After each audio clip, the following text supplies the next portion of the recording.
Parang manhid na manhid siya, hindi siya gumagalaw. Tapos bumaba na siya hanggang shoulders. Nung nalaman niya na yun yung diagnose ng doctor sa ER, sabi niya, "Nako, na mild stroke na yan." Sabi niya, "Wag na yan palabasin."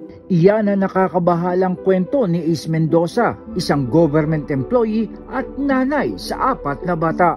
Sabi pa niya, dahil nakumpirma sa kanya ang mga sintomas ng mild stroke, hindi na siya pinauwi ng kanyang mga doktor. Tapos pinahiga nila ako, chinek nila ako. Tapos, ang dami nilang questions. Parang mga 3 doctors yung kumakausap sa akin. And then, hindi ko napansin, yung isang doctor na nasa paanan ko, ginaganyan niya pala ng lapis yung talampakan ko. Wala akong nararamdaman. So that, nag-declare sila na na-stroke nga ako. Nung nalaman niya na yun yung diagnose ng doctor sa ER, sabi niya, "Nako, na mild stroke na yan." Sabi niya, "Wag na yan palabasin."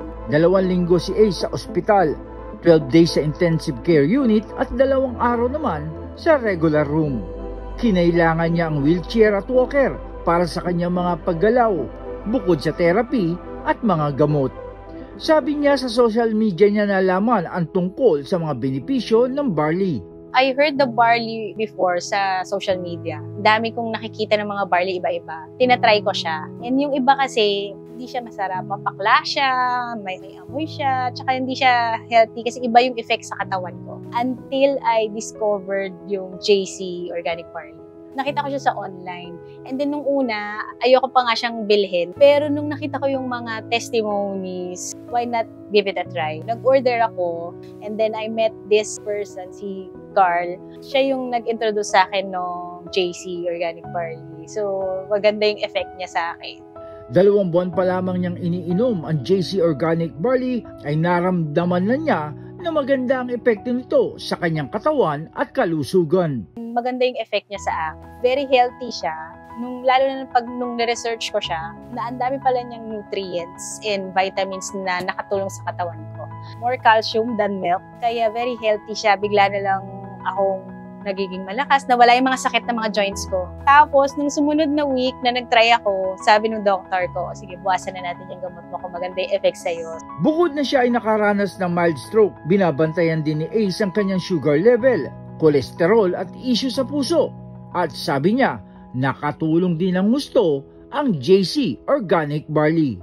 I drink JC every morning when I wake up before I do anything else. And then before I sleep.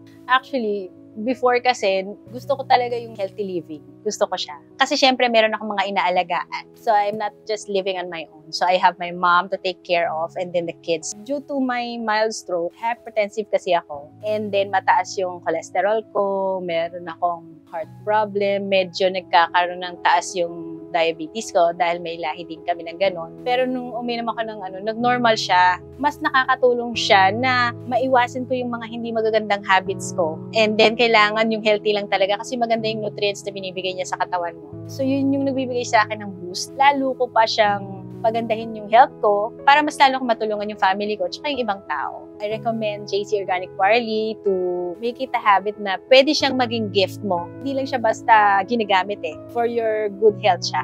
Jan Scosio, Radyo Inquirer Online. Bayang nagtatanong, mamaya nag-uusisa.